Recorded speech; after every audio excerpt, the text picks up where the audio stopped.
काही ट्रिप्स अशा असतात की जिथे आपण फोटो काढतो, रील्स बनवतो आणि घरी परततो, पण काही अशा ट्रिप्स असतात ज्या मनात घर करून राहतात.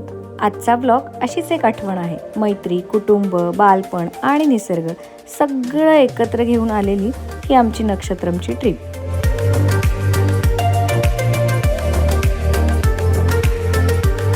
सुरुवात झाली ती सकाळी सकाळी घरातून इडली करण्यापासून. मुलांना निघाल्यावर वाटेत काहीतरी खाण्यासाठी नाश्त्याला म्हणून इडली करून घेतली. मुलांना इडली दिली आणि आम्हीही हलकासा नाश्ता करून घेतला.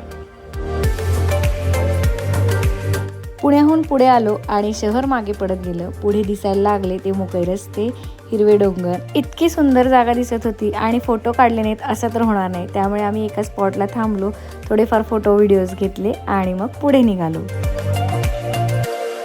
साधारण इथे पोचायला आम्हाला 2 ते 2.5 तास लागले होते. आम्ही कोथरूडहून चांदणी चौक, कात्रज मार्गे कापूरहोळ या गावात येऊन राजगडला बरोबर त्या नक्षत्रमच्या इथे पोचलो होतो. आम्ही पोचलो होतो इथे साधारण 10:30 ते 11च्या सुमारास. चला, आल्या आल्यास तुम्हाला एक रूम टूर देऊन टाकते. तर हे आहे मस्त सेपरेट असं कॉटेज. आत आल्यावर तुम्हाला अशी प्रशस्त खोली दिसेल.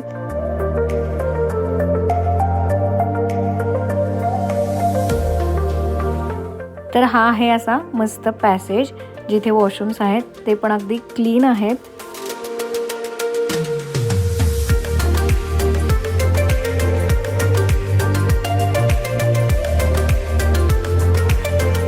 आणि इथेच संपत नाही बरं का ही रूम. मागे दिलेला आहे एक छान सिटिंग एरिया. निसर्गाच्या सानिध्यामध्ये बसून आपण इथे कितीही वेळ त्याचा आनंद घेऊ शकतो. तर हे झालं एक कॉटेज. असेच इथे 3 कॉटेजेस बांधलेले आहेत.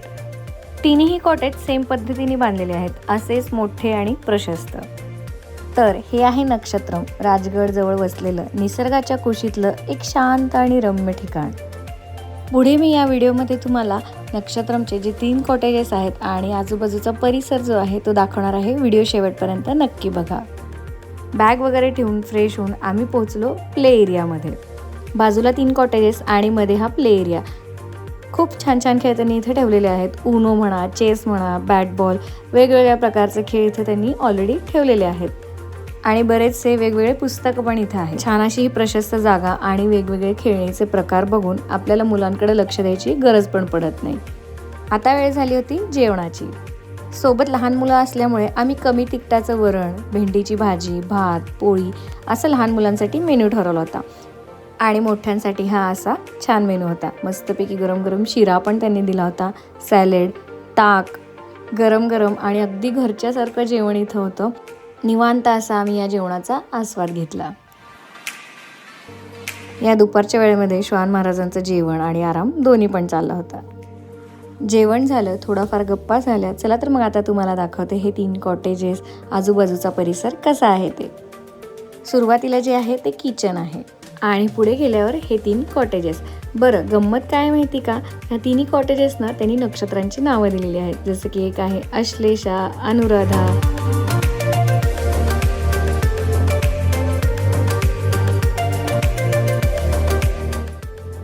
मध्ये आहे ही प्रशस्त जागा आणि प्ले एरिया.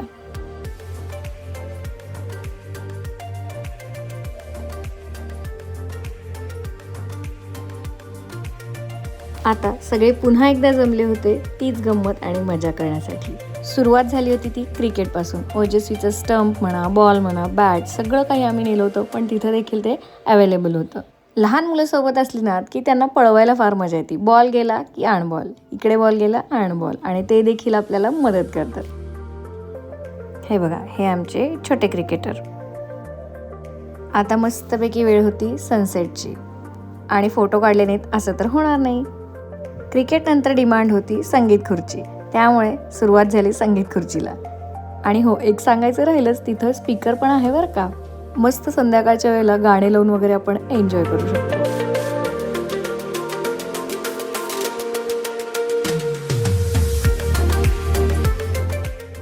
आम्ही तिघी लहानपणीपासूनच्या मैत्रिणी, अगदी शाळेपासूनच्या बरं का.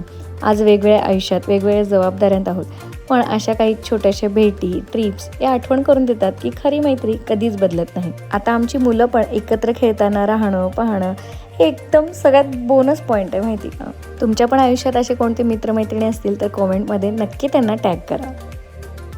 थंड वारं सुटत होतं, चहाची वेळ झाली होती. मस्तपैकी चहा घेतला आणि सोबतच कांदा भजी पण.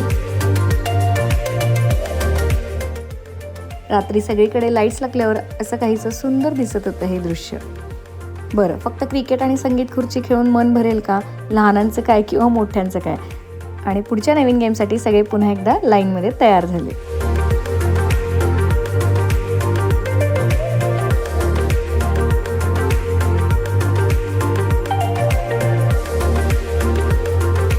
एवढं सगळं खेळून पुन्हा एकदा सगळ्यांना भूक लागली आणि संध्याकाळच्या मेनूमध्ये होतं बार्बेक्यू. पिठलं, भाकरी, भात, पापड इतकं सगळं. बरं, हा जो मेनू आहे ना की आपल्याला काय हवं आहे जेवणामध्ये सकाळी, दुपारी, संध्याकाळी ते आधीच त्यांना सांगून ठेवावं लागतं, जेणेकरून ते त्याची आधीच तयारी करून ठेवतील. आपल्यासोबत अगदी लहान बाळ असेल, त्याच्यासाठी काही आपल्याला करायचं असेल तर तो खाऊ देखील आपण त्यांच्या किचनमध्ये जाऊन करू शकतो.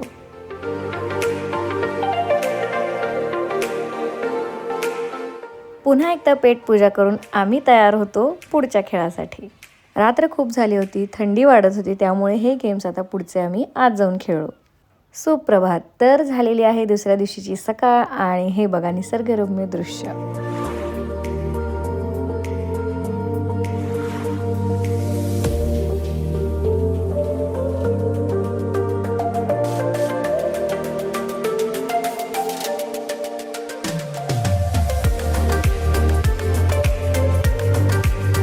आहे की नाही मस्त ठिकाण स्टेकेशनसाठी. मोठा आहे, प्ले एरिया आहे, मोकळं अंगण आहे, अगदी घरचं get together, friends reunion, birthday पार्टीसाठी एकदम योग्य ठिकाण. चला रिसॉर्टच्या बाहेर पण थोडंसं जाऊन येऊयात, दाखवते तुम्हाला आजूबाजूचा परिसर कसा आहे ते.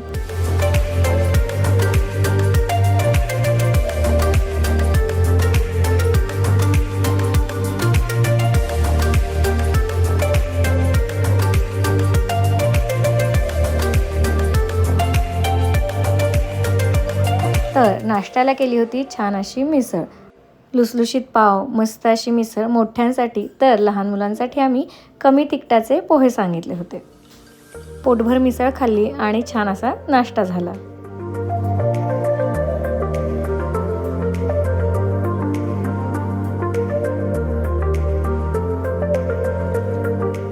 थोडंफार खेळून झालं, फोटो काढून झाले. आता वेळ होती ती परत निघण्याची, पण इथून काही निघूच वाटत नव्हतं. तुम्हाला आवडलं का हे ठिकाण? तुम्हाला ह्याचं जर लोकेशन हवं असेल तर कमेंटमध्ये मला नक्की सांगा. आणि तुम्हाला जर हे माझे ब्लॉग्स आवडत असतील तर ते देखील मला कमेंटमध्ये सांगायला विसरू नका. आणि चॅनलला नक्की सबस्क्राईब करा. धन्यवाद.